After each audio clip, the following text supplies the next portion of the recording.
அன்பு நேயர்களே வணக்கம். நான் வழக்கமாக சொல்வது போல் மிக நீண்ட நாட்களுக்கு பிறகு உங்களை சந்திப்பதில் மகிழ்ச்சி அடைகிறேன். இன்றைய தினம் குரூப் 4 பரீட்சை எழுதும் அனைவருக்கும் எனது வாழ்த்துக்களும் நன்றிகளும்.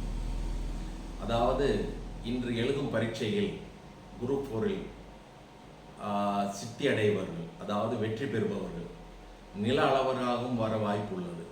ஆகையால் நான் நில அளவராக பதவியேற்ற காரணத்தினால் நில அளவர்கள் இதில் வெற்றி பெற்று தேர்ச்சி அடைந்து பதவி அடைய வேண்டும் என்று மீண்டும் ஒரு முறை வாழ்த்துகிறேன்.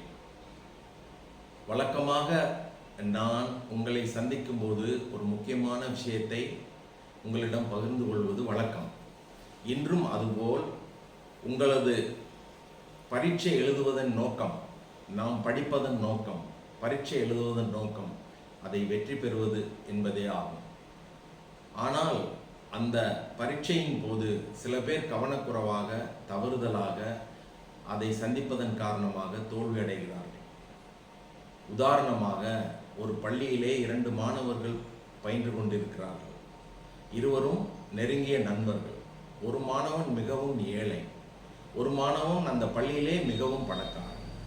அந்த பணக்கார மாணவனுக்கு தனது தந்தையால் அவன் படிக்கும் பொழுதே அந்த தந்தையின் காரணமாக தந்தை அவனுக்கு தொழிலை ஏற்பாடு, அதாவது அவர் பெரிய ஒரு தொழிற்சாலை வைத்திருக்கிறார்.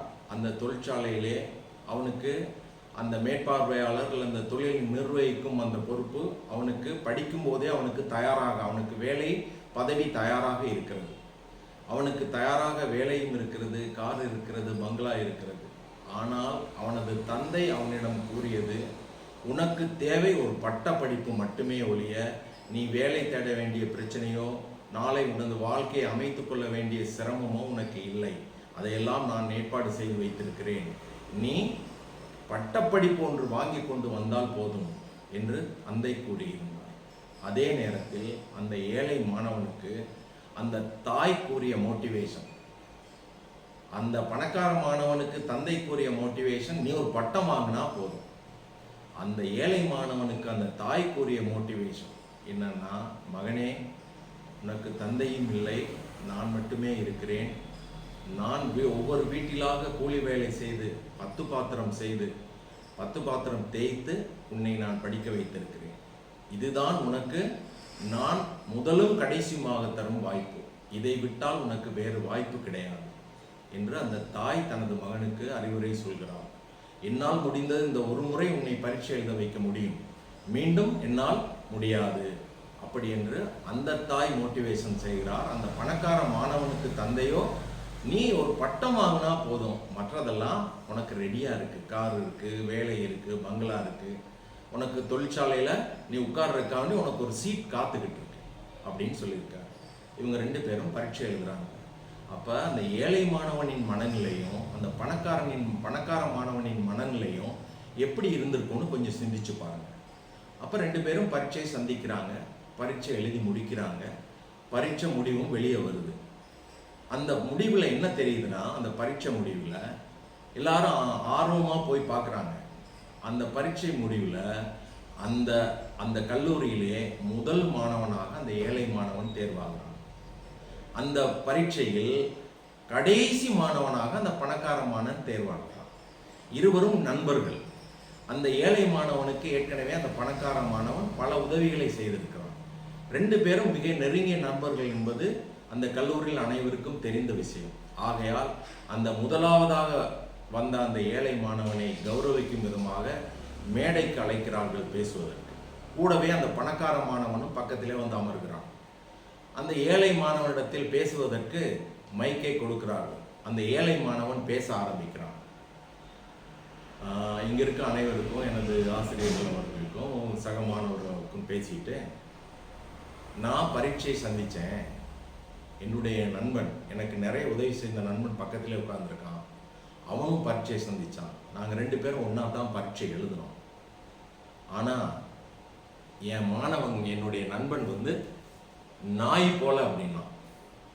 எல்லாரும் கேட்டுக்கிட்டு இருந்தவங்களாம் பக்கத்தில் இருந்த ஆசிரியர்கள், மாணவர்கள் எல்லாருமே அதிர்ச்சி அடைஞ்சிட்டாங்க. இவ்வளவு உதவி செஞ்ச மாணவனை தன்னுடைய நண்பனை நாய்ங்கிறானே அப்படின்னு. அப்ப அவன் சொன்னா, என் நண்பனை நாயின்னு சொல்றதுனால நீங்க யாரும் அதிர்ச்சி அடைஞ்சிடாதீங்க, முழுசா நான் பேசின பிறகு கேட்டுட்டு முடிவுப்பாங்க. என் நண்பன் நாய் போல, நான் முயல் போல அப்படின்னு.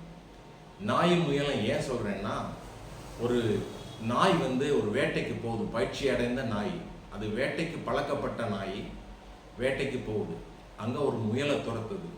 அப்போ முயல் நான் வச்சுக்கோங்க, என் நண்பன் நாயின்னு வச்சுக்கோங்க. ஆனா அந்த நாயோட கால்கள் ரொம்ப நீளமான கால்கள், ஏற்கனவே அது பயிற்சி அடைந்த நாய். முயல் அன்னைக்கு தான் முத ஒரு நாயை பார்க்குது. அப்ப நாய் என்ன செய்யுது, முயலை துரத்துது. முயலோட கால்கள் என்னது, சிறிய கால்கள், அது சிறிய உருவம். நாய் பெரிய உருவம், பெரிய கால்கள். நாயோட ஒவ்வொரு ஸ்டெப்பும் நீளமானது, முயலோட ஸ்டெப்பு சின்னது. அப்போ முயலும் ஓடுது, நாயும் விரட்டுது. முயல் ஓடுது, நாய் விரட்டுது. வேக வேகமா முயல் ஓடுது, நாய் விரட்டுது. ஆனா கடைசி நேரத்துல நாயால முயலை பிடிக்க முடியல, முயல் தப்பிச்சிருச்சு. அப்ப நான் சொன்னேன்ல, என் நண்பன் நாய் போலன்னு. நண்பன் ஏற்கனவே பணக்காரன், அவனுக்கு வேலை இருக்கு, வாய்ப்பு இருக்கு, கார் இருக்கு, கம்பெனி இருக்கு, அப்பா இருக்காரு, எல்லாம் இருக்காரு. எனக்கு எதுவுமே இல்லை. எனக்கு இருந்தது இந்த ஒரே ஒரு பரீட்சை மட்டும்தான். எங்க அம்மா சொன்னாங்க, என்னை இந்த ஒரே ஒரு பரீட்சைக்கு மட்டும்தான் என்னை படிக்க வைக்க முடியும், இதுக்கு மேல உனக்கு வாய்ப்பு இல்லடா கண்ணா, இந்த ஒரு பரீட்சையில நீ தேர்னாதான் உனக்கு வாய்ப்பு, இல்லைன்னா வேற ஒரு வாய்ப்பு உனக்கு கிடையாதுன்னு சொல்லிட்டாங்க. அவங்க அப்பா அப்படி சொல்லல. என்ன சொன்னாருன்னா, நீ ஒரு பட்டம் வாங்கிட்டு வந்தா போதும், உனக்கு பதவி எல்லாம் ரெடியா இருக்குப்பான்னாரு. எனக்கு ஒரே ஒரு வாய்ப்பு, அதுதான் சொல்ல வந்தேன். என்னன்னா, நாய் ஓடுனது உணவுக்காக, முயல் ஓடுனது உயிருக்காக. உயிரை விட்டா திரும்ப உயிர் கிடைக்காது. நாய்க்கு அப்படி இல்லை, இந்த முயலை விட்டா இன்னொரு முயல் கிடைக்கும். அப்ப நான் ஓடுனது உயிருக்காக. அப்ப உயிரை காப்பாற்றணும், அந்த முயல் எவ்வளவு வேகமா ஓடிச்சு பாருங்க. அதே மாதிரி நீங்க பரீட்சை எழுதும் போதும் இதுதான் நமக்கு கடைசி வாய்ப்பு அப்படிங்கிற நினைப்போட நீங்க பரீட்சைகளை சந்திப்பீங்களா இருந்தா நீங்க நிச்சயமா அந்த பரீட்சைகளை ஜெயிக்க முடியும் என்பதை சொல்லி மீண்டும் உங்களுக்கெல்லாம் ஒரு வாழ்த்து சொல்லி விடை பெறுகிறேன். நன்றி, வணக்கம்.